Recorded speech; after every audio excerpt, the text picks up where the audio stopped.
ছবিতে জমা পড়ে আছে সব মনেতে,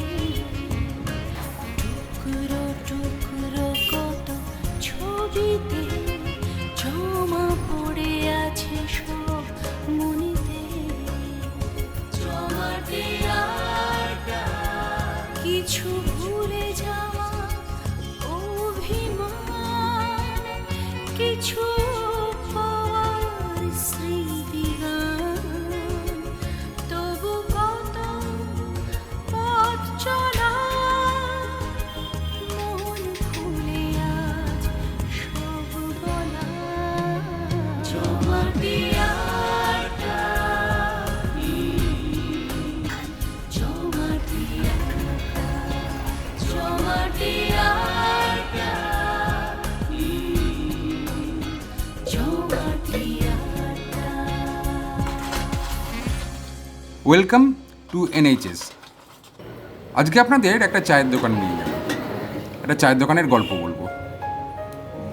হুগলির শ্রীরামপুরের চাত্রা অঞ্চলের একটা চায়ের দোকান। আর 5টা চায়ের দোকানের থেকে কোথায় আলাদা এই 10x10 চায়ের দোকানটা? আজকে আমরা সেই গল্পই শুনব।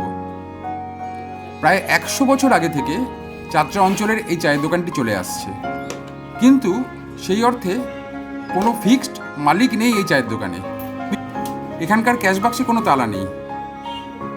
সম্পূর্ণ বিশ্বাসের ওপর ভর করে 100 বছর পার করে দিয়েছে এই চায়ের দোকান।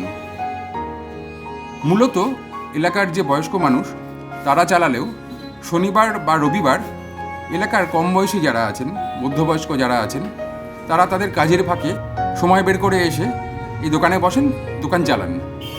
সেই সময়ের জন্য তারাই হয়ে ওঠেন মালিক। এক অদ্ভুত সুন্দর গল্প এই চায়ের দোকানের। এই চায়ের দোকানের সম্পূর্ণ গল্পটি আজকে আমরা শুনে নেব আশিস বাবুর কাছ থেকে। এই এলাকারই আশিস ব্যানার্জি। আমরা যখন গিয়েছিলাম তখনকার মতো আশিস বাবুই এই দোকানের মালিক ছিলেন। তার কাছ থেকেই আমরা আজকের গল্পটা শুনে নেব। আমরা এখন বসে আছি শ্রীরামপুরের চাত্রা কালীবাবুর ঘাটের সামনে একটা চায়ের দোকান। চায়ের দোকান তো অনেক দেখেন, অনেক রকম চায়ের দোকান আছে, লক্ষ লক্ষ চায়ের দোকান হয়তো আমাদের পশ্চিমবঙ্গে, কিন্তু এই চায়ের দোকানটা একদম অন্যরকম, একদম স্বতন্ত্র। চায়ের দোকানে আপনি যদি একবার এক এক সময় আসেন, দেখবেন এক একজন মালিক বা এক একজন অন্য অন্য ব্যক্তি আপনাকে চা দিচ্ছে। এদের মধ্যে কেউই হয়তো মালিক না, শুধুই ভালোবাসার টানে, শুধুই নেশা, মানে অনেক দিন ধরে এখানে আসছেন, সেই নেশা থেকে একটা অন্যরকমভাবে কতটা কী বা কীরকমভাবে চলে এনার কাছ থেকে শুনে নেব। এই চায়ের দোকানটা তো পুরো অন্যরকম। আমরা যে চায়ের দোকান দেখি যে একজন চায়ের মালিক আছে, সে চা বিক্রি করছে, সবাই চা খাচ্ছে, কিন্তু এখানে যতবার আসি ততবার অন্য অন্য লোক। কি এরকম কেন? এখানে আসলে যে এখন যে মালিক আছে চাকরি করে, তো সে থাকে না, সে সকালবেলা দোকান খুলে তারপর বেরিয়ে চলে যায় 8টার সময়। মানে এখানে যারা পুরোনো কাস্টমার, এখানকার স্থানীয় বাসিন্দা, তারাই চালায়। তো 5টার মধ্যে এমনি অল টাইমার আছে। আরও অনেকেই আছে যারা পুরোনো তারাও আছে, টুকটাক জিনিস রাখলো, এনে দিল, এরকম বহু কিন্তু আছে। আর এখানে পুরোনো কাস্টমারের সংখ্যাটাই বেশি। কতদিন ধরে চলছে এই দোকান এরকমভাবে? এই দোকানে চলছে শুরু থেকেই এরকমইভাবেই চলে। এটা যে দোকান করেছিল নরেশ সোম, পার্টির হোল টাইমার ছিল, সিপিএম পার্টি, ওনার নামে অফিস। তো পুলিশে ধরে নিয়ে গেল, ও তখন এই দোকানটা দেখবি বলে বেরিয়ে চলে গেল। হ্যাঁ, স্থানীয় লোক পুলিশে ধরে নিয়ে গেল, সেটা ওই 72 সালে যখন এরকম হয়েছিল। অনেকবারই আমরাও দেখেছি, ধরে নিয়ে গেল। অন্য লোক ঠিক আছে, তারা বিক্রি করে দোকান বন্ধ করলো, আবার দোকান খুললো, দিকে যা পয়সা হলো ওই বাক্সতে থাকতো। এই সেই সিস্টেম, এটা বরাবরই এইভাবেই চলে। এটা আমাদের একটা হ্যাবিট বলতে পারেন, অভ্যেসে দাঁড়িয়ে গেছে। ছোটোবেলা থেকে আসছে, একটা পুরোনো দোকান আছে, এই কারণেই আসা। বেশিরভাগ এখানে রিটায়ার পার্সন থাকে, তারপরে যারা কাজ করে ছুটির দিনেতেও আসে, তারাও থাকে। বললো 1 ঘন্টা, বললো ঠিক আছে যাওয়া দেখি, এরকম প্রচুর লোকই আছে এখানে।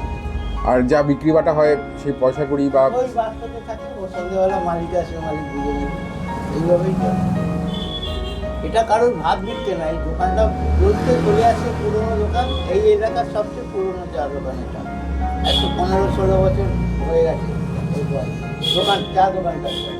আর ঘর তো আরও পুরনো, তখন যারা ছোটোবেলা থেকে আসছে বিয়ে থেকে, এখানে এমনও লোক কিছুক্ষণ আগে এক ভদ্রলোক চা খেয়ে গেল, উনি 5 পয়সা ভাঁড়েতে এখানে চা খেতে, তখন 5 পয়সা ভাঁড় মানে বুঝতে পারছে কত বছর ধরে সে আসছে, তাকে আসতেই হবে। তাকে আর বাড়িতে চা হয় না, সবাইরই বাড়িতে চা হয়।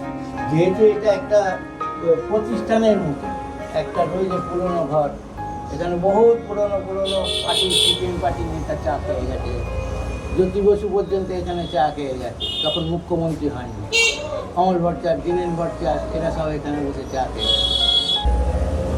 মানে সবাই চেষ্টা করছেন বা সবাইকার ইচ্ছা দোকানটা থাকুক। হ্যাঁ, দোকানটা খোলা থাকুক। এখানে আসল ব্যাপারটা হচ্ছে এখানে সে চা বিক্রি করে পেট চালাতে হবে এই ব্যাপারটা নেই এখানে, ঠিক আছে?